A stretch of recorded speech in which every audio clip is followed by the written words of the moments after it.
Fala, meu povo! Vamos mais a uma aula sobre a Revolução Russa de 1917.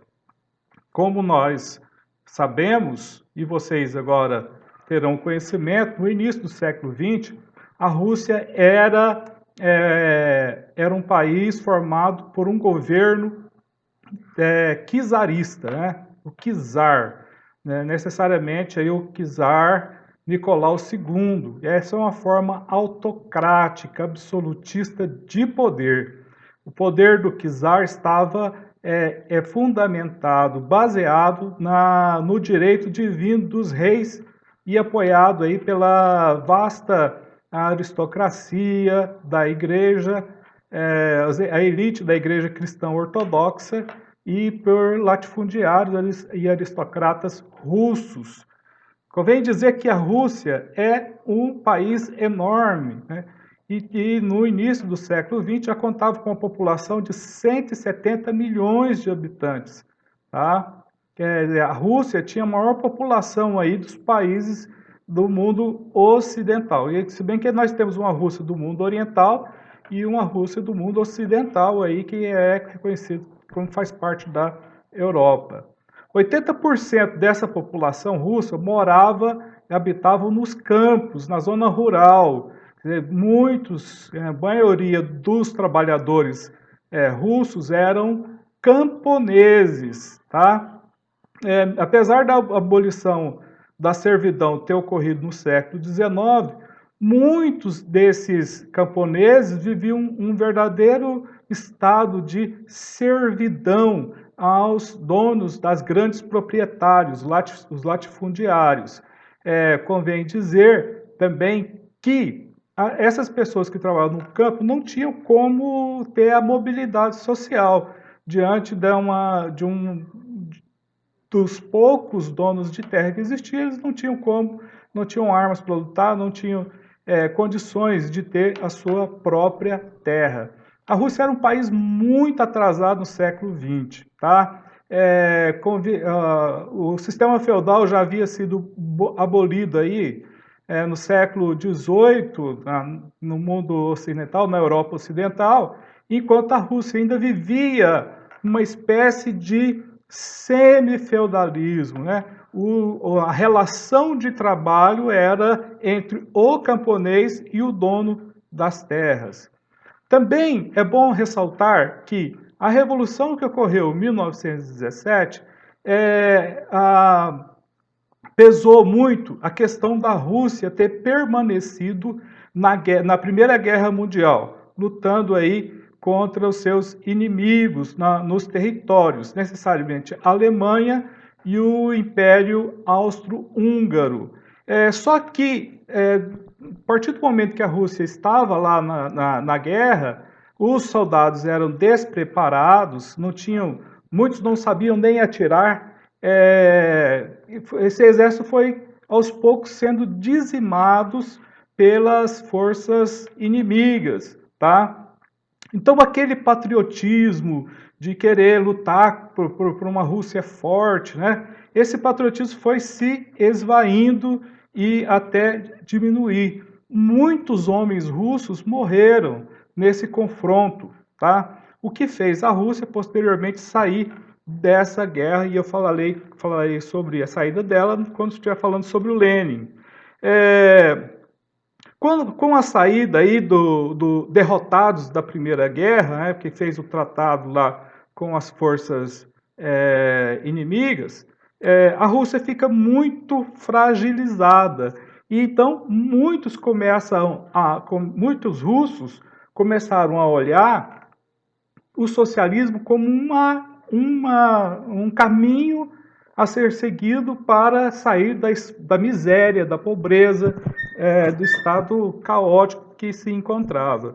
Outra coisa que estava muito ferida aí na questão entre os russos é que em 1904, 1905, os russos foram guerrear lá no Oriente, disputando a região da Manchúria contra o Japão, e saiu perdedor.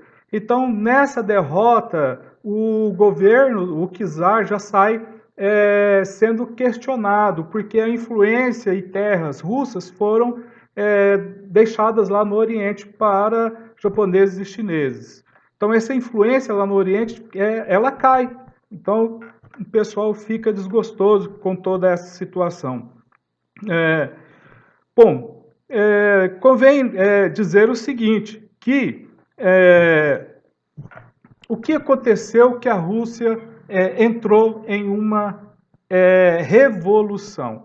Eu já vou dizer que o sentido de revolução aqui é quando o movimento social tem condições de mudar a situação social das pessoas. Então, a revolução aqui que provoca uma mudança social. Aquilo que toma o poder pelo poder, nós chamamos de golpe. Mas vamos ver os antecedentes dessa revolução, tá?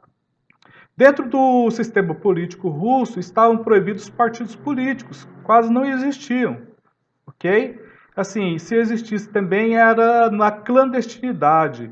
Sindicatos, greves e jornais de oposição eram perseguidos pelo o imperador russo, tá? E essas pessoas que criticavam, que se levantassem contra o czar, essas pessoas eram presas, né, e submetidas aí a um regime de encarceramento muito rígido. Então, assim, quando a Rússia entra no final do século XX e século XIX, o que se tem em termos políticos é o conservadorismo, tá? Então, o conservadorismo aí sendo dirigido aí pelo czar aí da dinastia dos Romanovs, né, com Nicolau II. E essa corte, a aristocracia russa, apoiava esse regime. Então, a Rússia do início do século XX é um país atrasado e que precisava se modernizar. A modernização seria necessária. Na zona rural, consolidou-se aí a pessoa do latifundiário exportador dos bens ou da agricultura que ele colhia, tá? O que deixava com uma forte evidência característica de sistema feudal. A situação nas cidades era muito tensa também, okay? Muito tenso, aí, dado as desigualdades sociais e o grande nível de pobres, a quantidade de pobres era enorme, tá? Bom, e então muitas pessoas que moravam na Rússia, nesse contexto do século XX, eles eram, sim, perseguidos, né? De judeus, por exemplo, eles foram perseguidos, foram impedidos de falar o seu idioma, o Yiddish, que era praticado aí, o que era imposto pelo Estado, pelo governo do czar, era a cultura russa. Então isso aí vai fazer com que muitos russos, muitos judeus, sejam mortos aí nos pogroms, né, que são os linchamentos, e isso com a conivência da sociedade. A indústria russa nasceu dependente do capital estrangeiro, porque internamente não existia essa verba ou condições de se fazer de se ter o próprio capital. Bom, muito antes de 1919, 1905, os russos entraram lá na guerra que eu falei contra o Japão, disputando a região da Manchúria. Como eles perderam, nós vamos ter a Revolução de 1905, em que líderes de partidos políticos da Rússia são expulsos, vão exilados para outro lugar. Dentre eles, eu cito aqui o Lenin, tá? Depois, em 1917, ele volta e lidera a Revolução. Então, olha só, no início o mundo ainda estava tendo a mão de obra a partir da indústria, né?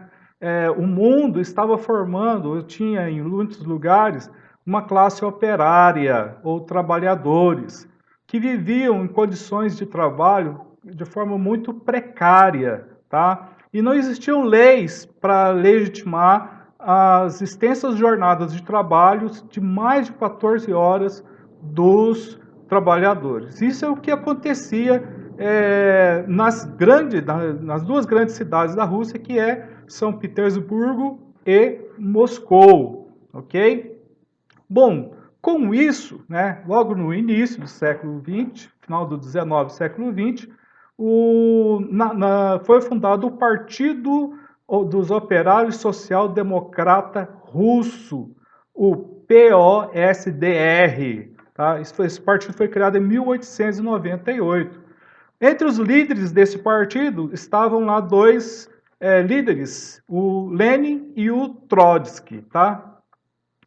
Quando foi em 1903, esse Partido Operário Social Democrata Russo vão se dividir em dois blocos.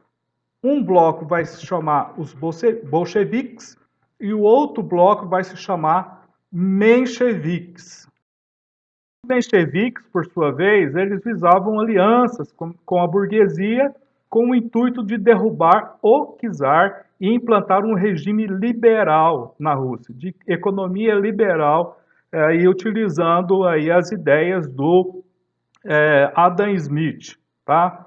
Então pensavam ser necessário desenvolver plenamente o capitalismo, para adiante, só depois disso, viesse para o sistema socialista.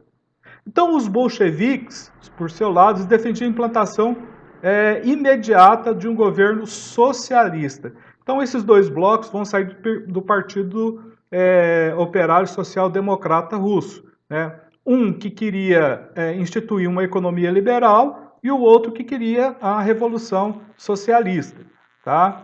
O ensaio geral para esse processo revolucionário, que vai terminar em 1917, tem lá o ano de 1904, quando o Império Russo entrou em guerra contra o Japão. A guerra russo-japonesa que eu citei no início desse vídeo. Eles estavam disputando a região da Manchúria e da Coreia. Os russos saíram derrotados. E assim, para a população russa foi muito ruim, porque quando o país entrou em guerra, a economia que se utilizava era uma economia de guerra. Essa economia de guerra foi sendo levada, a moral do czar caiu consideravelmente, o povo russo estava faminto, né? Porque havia muita pobreza, muita miséria, e eles vão fazer as reivindicações, as manifestações contrárias às ideias do czar, aí em 1905 em São Petersburgo, ou Petrogrado, em russo. O que é mais conhecido desse período aí é o Domingo Sangrento, de 1905, e isso vai desencadear muitas revoltas de trabalhadores urbanos, camponeses e até mesmo militares. Vamos citar aqui que o que ocorre de apoio por parte dos militares foi quando a tripulação do navio do encouraçado Potkin, ele foi tomado pelos militares e ficaram ao lado dos revoltosos, tá? Então, a revolta do povo russo foi controlada quando as tropas derrotadas pelo Japão voltaram do Extremo Oriente e o imperador prometeu criar aí um parlamento, esse parlamento chamado de Duma. Em meio a essa revolta, porém, nasceram aquilo que nós chamamos de conselhos dos operários. Reuniu os operários, formavam um conselho que é chamado de sovietes, tá? Que é conselhos do povo. As organizações populares, aí que seriam a base para a Revolução de 1917. Em 1914, a Rússia resolveu, então, havia guerreado contra o Japão, perdeu, e agora ela resolve entrar na guerra, na Primeira Guerra Mundial. tá? Totalmente despreparada, sem um exército qualificado, não tiveram muito tempo para preparar, tá? E eles vão como sendo os soldados, sendo a infantaria, o grupo de soldados os mais despreparados possível que vocês possam imaginar. É soldado que não sabia nem atirar. E isso fez com que a Rússia sofresse derrota de imediato, em 1914, 1915, diante dessa batalha. Mas o czar, obstinadamente, ele continuou nessa guerra, né? E essa guerra que depois vai se voltar contra ele, vai eclodir aí a Revolução de 1917. Bom, por que que o povo não queria? O povo russo não queria ver os seus filhos morrendo num outro confronto. Quando morreram bastante na guerra russo contra os japoneses, morreram também muitos russos aí na Primeira Guerra Mundial. Então o povo pedia a retirada da Rússia desse confronto. E isso vai conduzir até o ano de 1917. A revolução, essa revolução que ocorre em 1917, vai ter dois momentos. Um em fevereiro e outro em outubro, com a liderança aí dos mencheviques e dos bolcheviques. A Revolução de Fevereiro foi liderada pelos mencheviques, que desejavam implantar uma fase liberal burguesa, tá? E eles também propunham assim, a queda do regime czarista, do Nicolau II. E os mencheviques desejavam que a guerra, os russos continuassem aí na Primeira Guerra Mundial, né, sofrendo inúmeras baixas, inúmeras derrotas no fronte, tá? Para os soldados alemães e austro-húngaros. A outra liderança aí desse grupo que está vendo os mencheviques fazer todas essas atrocidades aí na gestão do país, temos lá o líder dos bolcheviques que começam também a fazer a sua propaganda de governo, a sua proposta política para a nação. E uma das teses aí de Lenin vai ser lançada logo em abril de 1917, com o seguinte slogan: paz, terra e pão. É tudo que o povo russo deseja. E isso vai chegar até outubro de 1917, quando os bolcheviques vai tomar o poder, tá? No dia 24, no dia 24, dia 25 desse ano, nós vamos, desse ano, né, de 24 e 25 de outubro de 1917, o Lenin toma o poder. E daí começa a fase socialista. O Lenin vai estatizar grandes empresas, vai fazer a reforma agrária, ele vai tirar a Rússia da Primeira Guerra Mundial e ele vai assinar com os alemães o Tratado de Brest-Litovsk. E assim o conflito externo do conflito externo na Rússia sai. E aí ela passa a ter um conflito interno, mesmo com os socialistas no poder. Porque você tinha no poder lá os socialistas, mas tinha também os contra-revolucionários. Eles estavam lá disputando. E o Lenin, né, vai criar aí o socialismo soviético, tá? Após ter instalado o regime socialista na Rússia, o país entrou numa tremenda guerra civil na gestão do Lenin, né? 1917 até 1921. O Exército Vermelho Socialista, liderado por Trotsky, vai lutar contra o Exército Branco, que era o exército dos contra-revolucionários. Então, o governo de Lenin viu-se obrigado a tomar conta de toda a economia. Confiscou a produção dos camponeses para canalizar recursos na guerra. Esse período também ficou muito conhecido aí como comunismo de guerra. E aí é marcado pela nacionalização dos meios de produção, requisição forçada das colheitas, né, e o trabalho obrigatório. A política econômica de Lenin, depois que ele tomou o poder, em outubro de 1917, é conhecida como a NEP, Nova Política Econômica. E ela foi colocada, começou a ser praticada a partir de 1921, quando Lenin retrocedeu no controle da economia.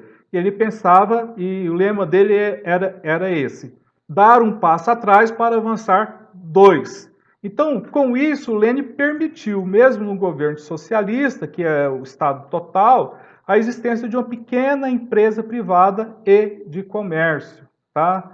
Apesar disso, o Estado permanecia dono das grandes indústrias, dos bancos e das terras. Essa era a política adotada por Lenin.